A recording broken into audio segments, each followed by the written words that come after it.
승리하는 과정의 핵심 열쇠, 존중. 오늘 존중 리뷰를 해보도록 하겠습니다. 이제 이거 딱 보시면 감이 딱 오시죠? 결국에는 이 존중, 저희가 존중하는 삶이라는 우리 최순대 목사님의 책도 가지고 있고, 하나님을 결국 경외감, 경외심을 갖는 것입니다. 경외감, 경외심을 갖는 자, 특히 하나님에 대해서 갖는 자만이 존중을 할 수 있는데, 결국 이 존중이 내면의 능력, 즉 속사람을 강하게 해주는 가장 핵심의 이 존중이 있습니다. 세상적으로 보면 회복 탄력성과 그릿을 가진 사람이 세상에서 성공적으로 살아가고 자아 실현을 하는데, 이것을 높여주는 것이 소통 능력입니다. 근데 이 소통 능력을 높여주는 세 가지가 긍정, 사랑, 존중입니다. 긍정, 사랑, 존중. 근데 이거는 자신에 대해서, 상대방에 대해서 동시에 되어야 됩니다. 자기 긍정, 타인 긍정. 자기 사랑, 타인 사랑. 자기 존중, 타인 존중. 그런데 감사, 이 긍정, 감사는 자기 긍정과 타인 긍정 두 개를 다 포함되어 있죠. 포함하고 있을 뿐만 아니라 이 긍정, 사랑, 존중을 표현해주는 것이 바로 감사입니다. 아까 우리 드렸던 찬양, 모든 것이 하나님의 은혜라고 생각하는 것, 그것이 뭐라고? 그것이 곧 감사하는 것이라고 제가 오사카에서 말씀드렸던 것 같습니다. 감사. 모든 것이 주의 은혜라고 생각하는 것, 그것이 바로 감사하는 것입니다. 그래서 긍정, 사랑, 존중이 소통 능력을 높여주고, 소통 능력이 그릿과 회복 탄력성을 높여줘서 속사람을 강하게 해줍니다. 그리고 긍정, 사랑, 존중이 핵심에 있는데, 이 세 개 중에서 또 핵심을 하나를 말한다면 바로 존중인데, 존중은 하나님과 나와 타인을 존중할 때 존중이 제대로 되어지는 것입니다. 결국 존중하는 삶이란 하나님을 존중하고 나를 존중하고 타인을 존중하는 삶이 존중하는 삶입니다. 아브라함 메슬로우는 정상적인 사람이 더 나은 삶, 차원 높은 삶을 향해 가는 것을 연구했을 때 가장 높이 있는 것이 바로 자아 실현의 욕구인데, 아까 좀 전에 봤던 것 플러스 자아 실현을 잘 하는 사람, 건강하게 성장하며 자아 실현을 하는 사람의 특징이 뭐라고요? 바로 절정, 신성에 대한 경험, 하나님에 대한 경험, 즉 하나님의 그 임재에 대한 경험을 자주 하는 사람이 바로 건강하게 성장하며 자아 실현을 한다고 이렇게 연구 결과를 우리한테 제시했는데요. 저희는 여기서 결국 신성 경험은 우리의 존재에 대한 인식인데, 우리가 영임을, 내가 하나님의 자녀고 거듭난 영임을 인식하는 것, 이것과 같습니다. 그리고 이 영 존재 인식은 이 신성 경험이 지속되는 게 저희 고원 경험이라고 말씀드렸죠. 이게 결국 제가 얘기하는 본성 모드입니다. 즉 본성 모드는 내가 하나님의 자녀 거듭난 영임을 계속적으로 인식하고 의식하는 이 상태. 결국 이 본성 모드에 있는 사람이 바로 내면의 근력을 가지고 있고, 이 세상에서도 자아 실현하고 성공하고 축복의 통로로서의 삶을 살고 있습니다. 우리가 메슬로우라고 알고 있는 분의 이름은 아브라함입니다. 이 모든 것의 시작이 뭔지 아세요? 저희가 왜 이거를 존중을 시작하게 되었냐면, 예수님의 그 회복 탄력성을 저희가 설교한 적이 있어요. 4월달에 예수님의 회복 탄력성을 설교하고 나누면서 그 회복 탄력성 때문에 이제 김주환 교수님을 알게 됐고, 이제 존중 시리즈가 쭉 되었는데, 예수님의 회복 탄력성은 무엇이었는지, 그리고 예수님의 내면의 근력은 무엇이었는지 기억나시나요? 바로 예수님께서는 하나님이 자신을 얼마나 사랑하시는지를 알고 계셨어요. 즉 무엇입니까? 존중하고 사랑하시는지 알고 계셨고요. 예수님은 자신이 누구인지를 또 알고 계셨어요. 확실하게.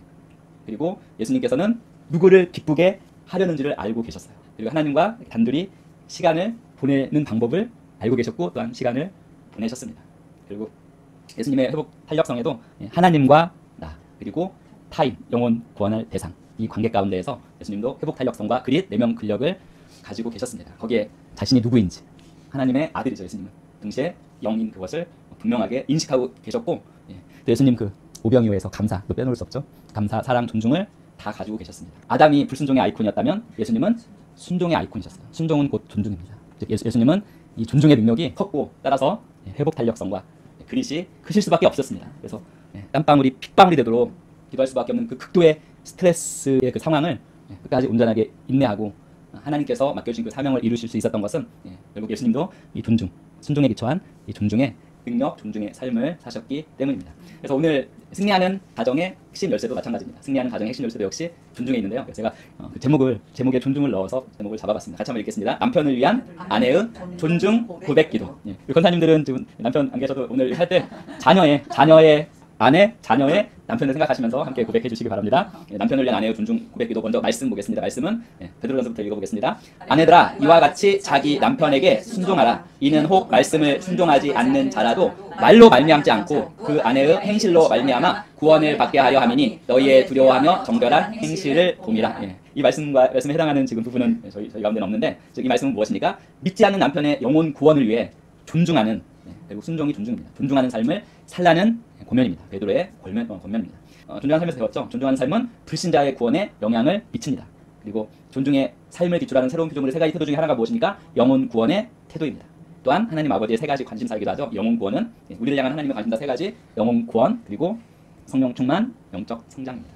결국 존중과 영혼 구원은 밀접한 관계가 있습니다. 특별히 부부 사이에서 혹시 아내가 믿지 않거나 남편이 믿지 않을 때 그것을 믿게 할 수 있는 가장 좋은 방법이 바로 존중입니다. 존중하는 삶을 배우자에게 보여주는 것입니다. 에베소서 같이 읽어보겠습니다. 아내들이여 자기 남편을 존중하기를 주께 하듯 하라. 이는 남편이 아내의 머리됨이 그리스도께서 교회의 머리됨과 같음이니 그가 바로 몸의 구주시니라. 그러므로 교회가 그리스도에게 하듯 아내들도 범사에 자기 남편을 존중할지니라. 이건 제가 단어를 바꿔봤습니다.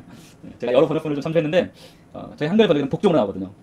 복종하면 약간 이게 상호 존중이라고 보기에는 어감이 좀 그래서 어차피 이게 복종도 존중에 들어가니까 존중으로 바꿔봤습니다. 그런데 여기 보면 존중하되 범사에 즉 상황과 환경에 상관없이입니다. 상황과 환경에 상관없이 이 부분이 상황과 환경에 상관없이 감사하는 것, 마찬가지로 상황과 환경에 상관없이 존중하는 것, 그게 존중의 삶을 사는 것입니다. 머리 대신 그리스도를 존중하는 것 같이 남편을 존중하는 것입니다. 존중은 그 존중함으로 말미암아 자기에게 돌아올 대가를 바라지 않고 존중하는 것입니다. 아까 오늘 그 말씀의 실제에서 자기를 무시하고 자신을 어렵게 하는 사람도 사랑을 해야 될까요? 사랑을 해야 되죠. 마찬가지입니다. 존중도 자신에게 돌아올 대가를 바라지 않고 존중하는 것입니다. 존중했는데 상대방이 나르시스트예요. 더 교만해지고 자기를 막 무시하는. 그래도 존중해야 합니까? 예, 존중해야 합니다. 그 이유는 존중하는 그 삶 그 자체에 이미 보상이나 대가가 포함되어 있기 때문입니다. 존중하지 않는 것보다 존중하는 삶이 더 쉽고 마음 편안하고 행복한 삶입니다. 존중하지 않는 삶은 상처가 있고 어려움이 있고 시름이 있을 수밖에 없습니다. 사랑도 마찬가지고요. 그래서 존중은 대가를 바라지 않고 자신의 행복을 위해서 하는 것이라는 이 태도와 자세를 가지고 있어야지 우리가 존중하는 삶을 살 수가 있습니다. 즉 어떠한 상황과 환경과 상관없이 범사에 존중해야 되고 존중하는 것 그 자체로 행복하고 그 자체로 보상을 받는 나는 존중하기 때문에 행복하다라는 이러한 태도를 갖는 것이 바로 존중하는 삶을 사는 자의 바른 자세입니다. 그리고 실제로 존중하는 것이 하지 않는 것보다 더 행복한 삶을 사는 것입니다. 그래서 같이 고백해보겠습니다. 같이 고백합니다. 나의 남편은 하나님께서 나에게 주신 최고의 선물이므로 나는 그를 귀하게 여기고 존중하며 그의 말에 기쁨으로 순복합니다. 나는 그를 돕는 배필이므로 항상 그를 세워주고 격려하며 그를 위해 기도하므로 하나님은 나의 기도에 응답하셔서 그는 영적으로 지속적으로 성장하고 그의 삶에서 성공하는 자이며 세상에 많은 영향력을 끼치는 사람이 되어 갑니다. 나의 남편의 지혜는 매일 증가합니다. 그의 능력과 역량도 매일 증가합니다. 그는 모든 일에 탁월하고 직장에서도 탁월한 자로 인정받으며 윗사람과 동료와 아랫사람으로부터 호의를 받습니다. 그는 매일 바른 선택을 하고 좋은 기회가 올 때마다 놓치지 않고 활용함으로 계속 발전하며 승진합니다. 셀프토크가 되면 이렇게 될 줄 믿습니다. 자, 두 번째는 다시 읽어보겠습니다. 아내를 위한 남편의 존중 고백 기도. 베드로전서 3장 7절 같이 읽습니다. 남편들아 이와 같이 지식을 따라 너희 아내와 동거하고 그를 더 연약한 그릇이요 또 생명의 은혜를 함께 이어 받을 자로 알아 존귀히 여기라. 이는 너희 기도가 막히지 아니하게 하려 합니다. 이 존중하는 삶은 하나님의 축복이 자연스럽게 흘러가는 그 통로라고도 우리가 존중하는 삶을 통해서 배웠습니다. 그래서 존중하는 삶을 살지 않으면서 기도가 잘 되고 하나님의 그 축복과 형통함이 잘 흘러가기를 바라는 것은 아래를 흐르는 물이 아래로 흐르지 않고 위로 흐르기를 바라는 것과 같다고 말씀드렸죠. 그래서 존중하는 삶은 바로 하나님의 축복을 받는, 기도가 막히지 않고 잘 되어가는 하나의 기본 베이스, 기초와 같은 것입니다. 받을 수 있는 그런 바탕을 만드는 것입니다. 그리고 에베소서 5장 25, 28, 33절 같이 읽겠습니다. 남편들아 아내 사랑하기를 그리스도께서 교회를 사랑하시고 그 교회를 위하여 자신을 주신 같이 하라. 이와 같이 남편들도 자기 아내 사랑하기를 자기 자신과 같이 할지니 자기 아내를 사랑하는 자는 자기를 사랑하는 것이라. 그러나 너희도 각각 자기의 아내 사랑하기를 자신같이 하고 아내도 자기 남편을 존중하라. 바로 하나님께서 우리를 사랑하시고 우리가 하나님을 사랑하는 것, 상호 사랑하는 것처럼 역시 존중도 상호 존중이 되어야 됩니다. 결국 한 몸이니까 상호 존중을 통해서 이 완벽한 이 한 몸을 이루어가는 것입니다. 그리고 잠언 또 읽어보겠습니다. 그의 자식들은 일어나 감사하며 그의 남편은 칭찬하기를 덕해 있는 여자가 많으나 그대는 모든 여자보다 뛰어나다 하느니라. 고운 것도 거짓되고 아름다운 것도 어때나 오직 여호와를 경외하는 여자는 칭찬을 받을 것이라. 오직 여호와는 경외하는 여자는 칭찬을 받을 것이라. 저희가 지금까지 존중을 통해서 해왔던 그런 것들을 생각해보면 여호와를 경외하는 여인은 칭찬을 받을 수밖에 없습니다. 자아실현과 성공적인 삶을 사는 필수 요소 중 하나가 아까 신성 경험을 말씀드렸죠. 즉 하나님을 경외하고 하나님을 존중하는 여인은 뭐가 큽니까? 자신과 타인 존중의 능력이 크고 결국 회복 탄력성과 내면의 근력 이것이 높아집니다. 따라서 성공적인 가정 생활을 이루어내지 않을 수 없는 여인입니다. 누가요? 여호와를 경외하는 여인. 그래서 칭찬을 받을 수밖에 없는 것입니다. 하나님을 존중하는 것이 모든 속사람, 내면, 내 근력을 키워주고 이 세상에서도 성공적으로 삶을 살아가면서 정말 축복을 흘려보내는, 복을 흘려보내는 삶을 살게 되는 것입니다. 자, 같이 고백하겠습니다. 나는 나의 아내를 더 연약한 그릇으로 여기며 생명의 은혜를 함께 상속받을 자로 존귀히 여깁니다. 나는 나의 아내를 그리스도께서 교회를 사랑하여 자신을 주심과 같이 사랑합니다. 나는 나의 아내를 내 몸과 같이 존귀히 여기며 사랑합니다. 나의 아내는 지혜가 충만하여 자녀를 지혜로 양육합니다. 나의 아내는 성령님으로 말미암아 지혜와 계시의 영을 지속적으로 받음으로 매일 영적으로 성장하며 모든 삶 가운데 승리하는 자입니다. 아멘. 자, 이제 마지막입니다. 가장 오늘의 또 핵심 포인트이기도 하죠. 자녀 그리고 후손을 위한 부모의 존중 고백기도. 누가복음 2장 52절 같이 읽어보겠습니다. 예수는 지혜와 키가 자라가며 하나님과 사람에게 더욱 사랑스러워 가시더라. 예수님께서 정말 하나님과 사람에게 더욱 사랑스러워 가실 수밖에 없었던 이유도 우리는 바로 이 존중에서 찾을 수 있습니다. 예수님은 먼저 자기가 누군지 확실히 알았습니다까지 말씀드렸죠. 그리고 하나님의 말씀에 철저히 순종하는 순종의 아이콘이었습니다. 순종과 존중은 어렸을 때 이게 훈련되지 않으면 나타나지 않습니다.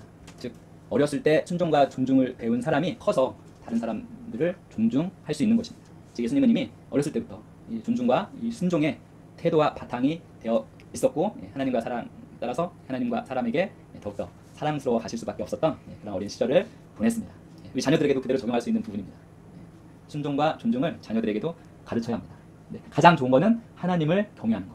이것을 통해서 우리 자녀들에게 순종과 존중의 태도를 가르쳐야 합니다. 에베소서 읽어보겠습니다. 또 아비들아 너희 자녀를 노엽게 하지 말고 오직 주의 교훈과 훈계로 양육하라. 자녀가 정말 이 존중의 능력을 갖고 존중하는 삶을 살고 결국 그 존중하는 삶을 사는 자가 사회에서도 가장 성공하고 자아실현하고 뛰어나고 탁월하게 됩니다. 그러려면 부모들은 먼저 존중의 마음과 태도로 대해야 합니다. 근데 존중의 마음과 태도로 가장 초점은 무엇입니까? 주의 교훈과 훈계.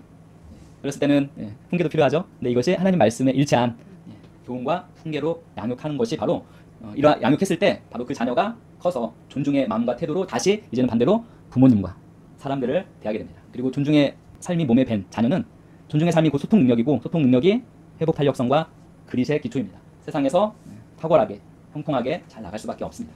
그리고 골로새서 3장 읽어보겠습니다. 아비들아 너희 자녀를 노엽게 하지 말지니 낙심할까 합니다. 자, 노엽게 하지 말지니 즉 혼내도 되는데 존중의 마음과 태도로 자녀를 대하는 것입니다. 혼났을 때 존중의 마음과 태도로 혼났을 때와 그렇지 않았을 때 그 차이입니다. 존중의 마음과 태도를 가지고 혼냈을 때는 노용이 없습니다. 하지만 그것이 없이 혼내면 어떻게 노용이 있죠. 감정적인 편도체가 막 활성화되는 거죠. 편도체가 활성화되면 전두 퓨질이 가라앉으면서 이성적인 그런 사고 방식을 하지 못하게 하고 감정적으로 흐르게 되죠. 결국 존중의 마음과 태도로 자녀를 대하는 것. 그러면 그 자녀가 존중의 마음과 태도를 배우게 되고 존중의 마음과 태도에 기초한 내면의 근력을 얻게 됩니다. 즉 낙심하지 않게 된다는 것입니다. 낙심하지 않게 혼을 내도 꾸짖어도 자녀가 낙심하지 않도록 존중의 마음과 태도를 가지고 꾸짖고 혼내는 것입니다. 그러면 그 자녀는 그 태도를 배우게 되고 내면의 근력, 그 내면 근력의 핵심이니까 결코 낙심하는 일이 없게 될 것입니다. 항상 자신감을 가지고 자신의 일을 잘 수행할 수 있는 그런 자녀가 될 것입니다. 그 잠언 22장 6절 읽어보겠습니다. 마땅히 행할 길을 아이에게 가르치라. 그리하면 늙어도 그것을 떠나지 아니하리라. 마땅히 행할 길을 아이에게 가르치는 것도 역시 존중의 마음과 태도로 가르치는 것입니다. 그러면 가장 좋은 건 그거 같아요. 존중의 마음과 태도로 가르치게 되면 결국 자녀는 그 존중의 마음과 태도를 얻는 것입니다. 그리고 그렇게 얻게 된 것은 늙어서도 유지됩니다. 유지될 뿐만 아니라 또한 그 다음 자녀, 후손에게 흘려보내는 것입니다. 존중이 모든 마음 근력의 핵심이자 또한 모든 성공의 핵심이기도 합니다. 결국 존중의 태도로, 존중의 마음으로 자녀를 대하는 것이 모든 것입니다. 그렇게 대하면 자녀는 그것을 배울 수밖에 없습니다.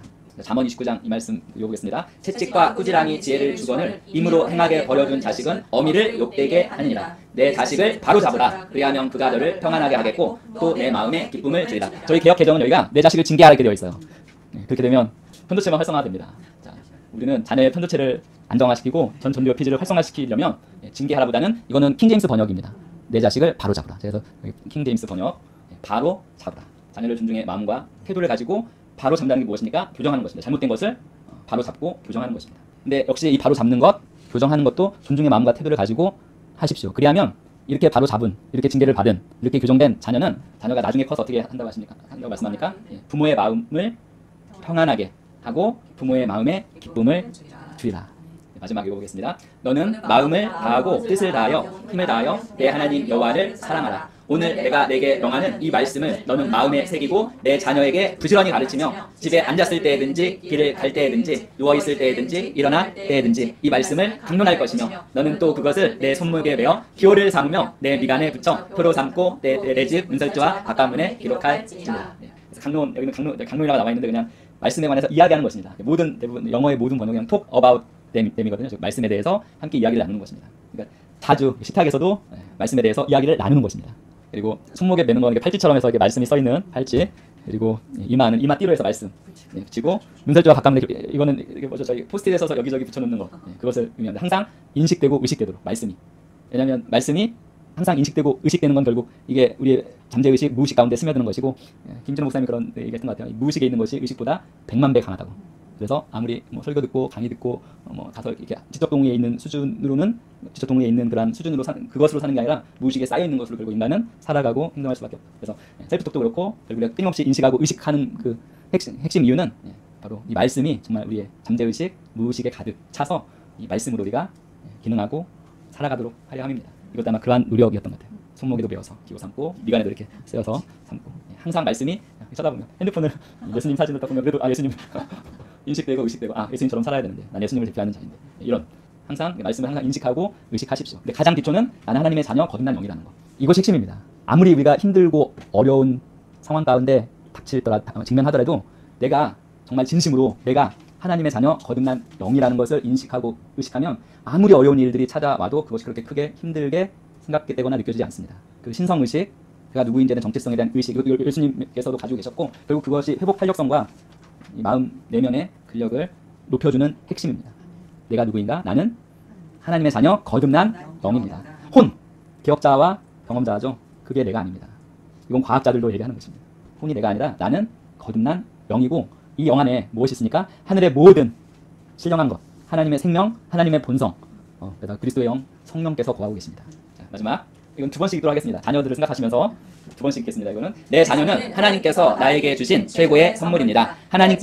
내 자녀는 하나님께서 나에게 주신 최고의 선물입니다. 하나님께서 그가 어머니의 뱃속에 조성되기 이전에 그에 관한 계획을 세우시고 그를 지으셨습니다. 하나님께서 그가 어머니의 뱃속에 조성되기 이전에 그에 관한 계획을 세우시고 그를 지으셨습니다. 나는 내 자녀를 향한 하나님의 계획이 이루어지도록 돕는 청지기입니다. 나는 내 자녀를 향한 하나님의 계획이 이루어지도록 돕는 청지기입니다. 내 자녀는 그의 최고의 부르심까지 전진하고 성공하는 데 필요한 모든 재능과 능력들을 이미 가지고 있습니다. 내 자녀는 그의 최고의 부르심까지 전진하고 성공하는 데 필요한 모든 재능과 능력들을 이미 가지고 있습니다. 나는 내 자녀가 근면하고 모든 일에 성실하며 믿음으로 살아갈 수 있도록 말씀을 가르치며 그 말씀을 적용하도록 돕습니다. 나는 내 자녀가 근면하고 모든 일에 성실하며 믿음으로 살아갈 수 있도록 말씀을 가르치며 그 말씀을 적용하도록 돕습니다. 내 자녀는 그의 부르신 분야에서 최고가 될 것입니다. 내 자녀는 그의 부르신 분야에서 최고가 될 것입니다. 내 자녀는 하나님의 말씀을 점점 더 이해함으로 그에게 주시는 은혜가 점점 더 증가하고 모든 분야에서 탁월하게 기능합니다. 내 자녀는 하나님의 말씀을 점점 더 이해함으로 그에게 주시는 은혜가 점점 더 증가하고 모든 분야에서 탁월하게 기능합니다. 그의 입에는 지혜가 있고 그의 판단과 선택은 탁월하며 그는 윗사람과 친구들에게 호의를 받습니다. 그의 입에는 지혜가 있고 그의 판단과 선택은 탁월하며 그는 윗사람과 친구들에게 호의를 받습니다. 나의 입에서 나의 자녀를 향해 나가는 축복의 말들은 그의 삶의 실제가 됩니다. 나의 입에서 나의 자녀를 향해 나가는 축복의 말들은 그의 삶의 실제가 됩니다. 그는 성장하여 지혜와 계시가 점점 더 증가하며 필요한 모든 훈련을 능히 통과하고 세워짐으로 요셉과 같이 하나님 나라의 확장과 하나님의 영광을 나타내는 열매가 풍성한 포도나무 가지가 될 것입니다. 할렐루야. 그는 성장하여 지혜와 계시가 점점 더 증가하며 필요한 모든 훈련을 능히 통과하고 세워짐으로 요셉과 같이 하나님 나라의 확장과 하나님의 영광을 나타내는 열매가 풍성한 포도나무 가지가 될 것입니다. 할렐루야. 아멘.